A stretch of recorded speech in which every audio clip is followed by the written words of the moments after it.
On both sides of Atlantic, migrants meet hostile reception. Austrian army practice the protection of the border between Slovenia and Austria in Spielfeld, Austria, Tuesday, June 26, 2018. AP photo, Ronald Zach, Milan, AP. On both sides of the Atlantic, migrants flooding across borders by the hundreds each day have met a hostile reception and governments unable to agree on how to cope with the arrivals. In Europe, where far-right parties have joined the governments in Italy and Austria and made gains elsewhere, even the most basic decision of which port would accept a ship filled with migrants has been fraught. On Tuesday, yet another rescue boat loaded with migrants struggled to find safe harbor in the Mediterranean, while in Austria police cadets playing the role of desperate refugees rattled a chain-link fence demanding to be let in as part of a high-profile training exercise to test the mettle of a new border force charged with preventing an influx of migrants. We have had migratory crises in the past, but that is not what we are going through now. What we are living through now is a European political crisis, French President Emmanuel Macron said after a day-long meeting with Pope Francis at the Vatican during which they discussed the issue. The European crisis mirrors the one in the United States, where a broad-ranging Republican immigration bill was set for a vote Wednesday, with little certainty that it would survive. With legislation in disarray and a global uproar over the separation of more than 2,300 migrant children from their parents, the Trump administration abruptly reversed a key element of its zero-tolerance immigration policy last week, halting the practice of separating immigrant families caught illegally crossing the border, but leaving more than 2,000 separated children in limbo in government-contracted shelters. The standoffs in Europe involve multiple governments, all running their own immigration policies but with open borders among them.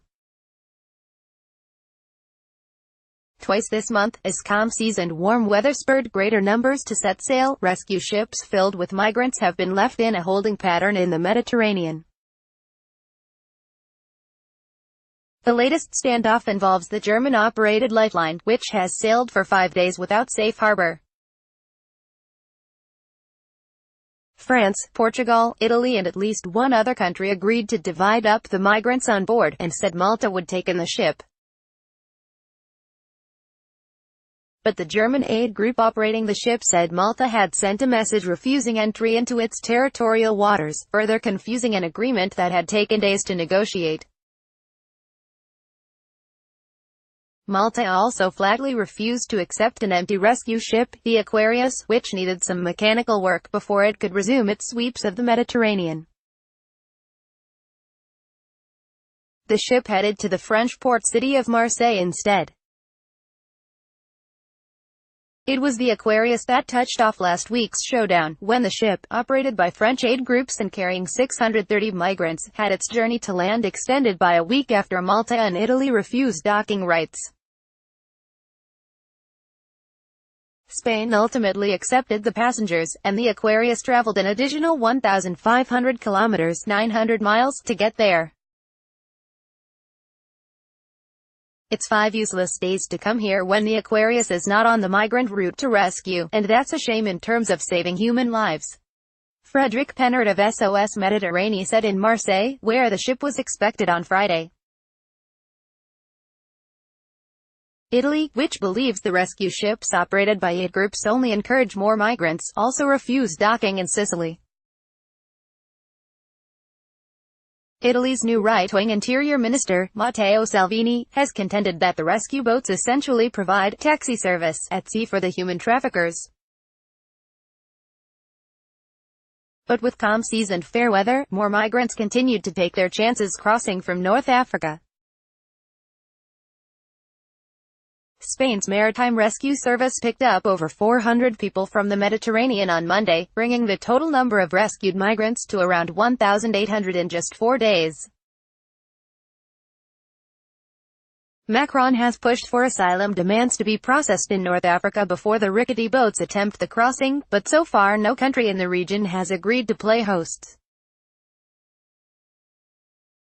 Algeria has expelled more than 13,000 migrants into the Sahara Desert since last May, forcing them to walk without food or water, according to an Associated Press investigation.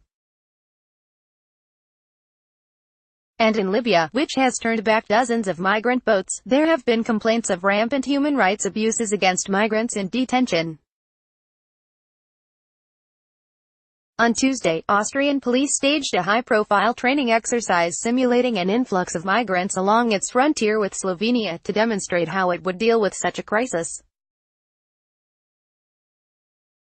Hundreds of officers in heavy armor, backed by soldiers and Black Hawk helicopters flying overhead, performed a dry run for the media near Spielfeld, 175 kilometers, 110 miles, south of Vienna. The town was a major crossing point for migrants in late 2015, but has hardly seen any arrivals recently. The migrants were played by 200 Austrian police cadets, who chanted and rattled a metal fence, demanding to be let in.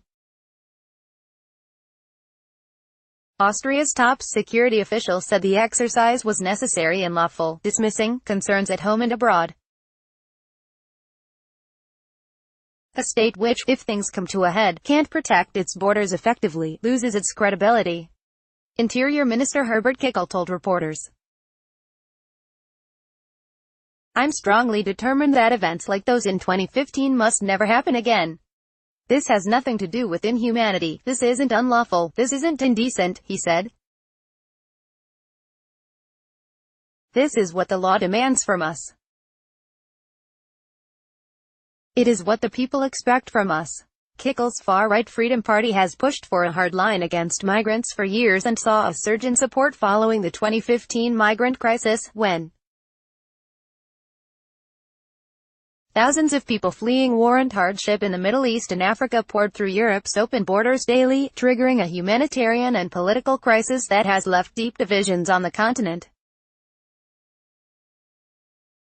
This summer's numbers come nowhere near the 2015-2016 migrant crisis, but German Chancellor Angela Merkel is under heavy pressure from conservative allies in Bavaria to turn away migrants who come through other European countries.